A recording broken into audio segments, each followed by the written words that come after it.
श्री खाटू श्याम बाबा के चरणों में कोटि कोटि नमन। खाटू श्याम मंदिर सीकर राजस्थान में स्थित है। खाटू श्याम का इतिहास बहुत प्राचीन है। आज से लगभग 1000 वर्ष पूर्व में इस मंदिर का निर्माण हुआ था।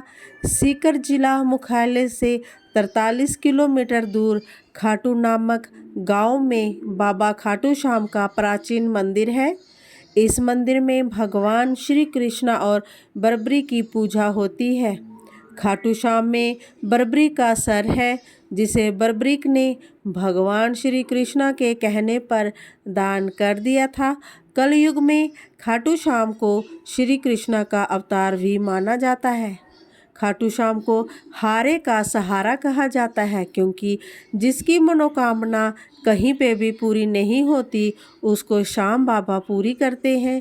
इस वीडियो में हम आपको खाटू श्याम का इतिहास, उनकी कहानी, कथा और खाटू श्याम मंदिर कहाँ स्थित है, इसकी पूरी जानकारी देंगे। खाटू श्याम का इतिहास महाभारत से लेकर ये पांडुपुत्र भीम के पुत्र थे, जिसे खुश होकर भगवान श्री कृष्ण ने इनको कलयुग में अपने नाम से पूजनीय होने का आशीर्वाद दिया था। खाटू श्याम जी का नाम बचपन में बरबरी था। घर परिवार, माता पिता और गुरु सभी इनको बरबरीक नाम से ही जानते थे। भगवान श्री कृष्ण ने इनको अपने घुंघराले बालों की वजह से श्याम नाम दिया था।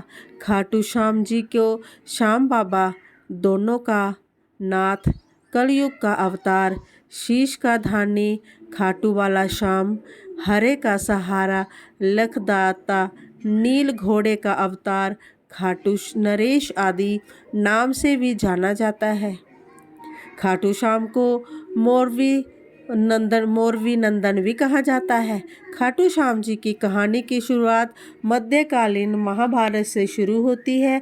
बलवान भीम के पुत्र का नाम था घटोत्कच। घटोत्कच का विवाह दैत्यराज मूल की पुत्री कनकटा, जिनको मोरवी के नाम से भी जाना जाता है, के साथ हुआ था। मोरवी और घटोत्कच ने एक पुत्र को जन्म दिया, जिसका नाम था बरबरीक।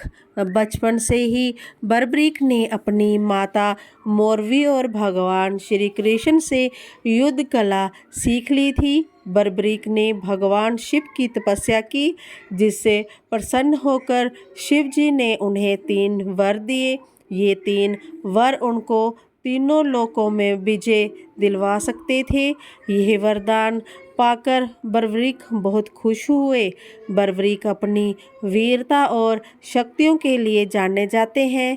महाभारत काल से जब कौरव और पांडव के बीच युद्ध शुरू होने वाला था, तब बरबरीक अपनी माता के पास गए और युद्ध देखने की स्वीकृति मांगी।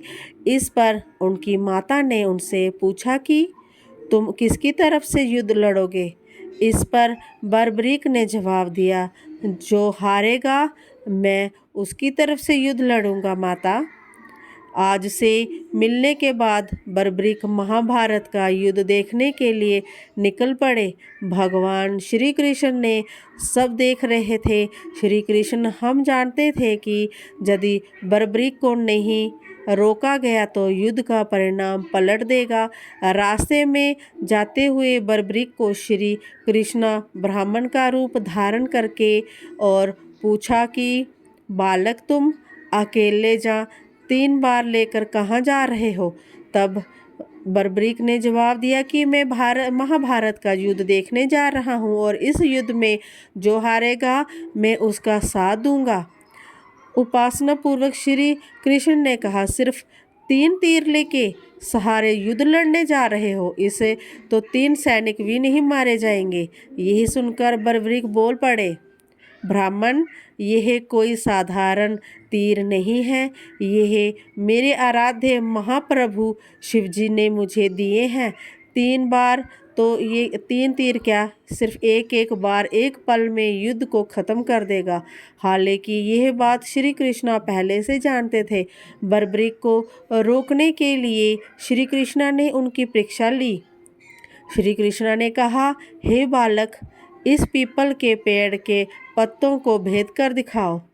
तभी बर्बरीक ने एक बाण निकाला और अपने आराध्य का मान करते हुए बाद बाण छोड़ दिया, जो पीपल के पेड़ के सभी पत्तों को भेजता हुआ निकल गया। बर्बरीक ने ब्राह्मण से पूछा, आप कौन हो और मुझसे क्या चाहते हो?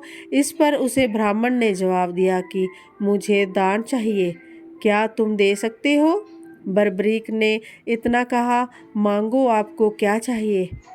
तब ब्राह्मण ने उनका शीश दान में मांग लिया। यह सुनते ही बर्बरीक समझ गया कि यह कोई साधारण आदमी नहीं है। उसने ब्राह्मण को अपने वास्तविक रूप में आने को कहा। तब भगवान श्री कृष्ण ने अपने असली रूप में बर्बरीक को दर्शन दिए। अपने गुरु को सामने पाकर बर्बरीक धन्य हो गया।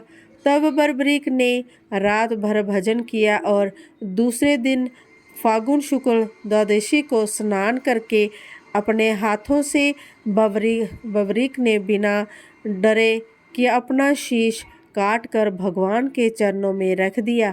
भगवान श्री कृष्ण शीश को एक ऊंचे स्थान पर रखा ताकि बर्बरीक महाभारत का युद्ध देख सके।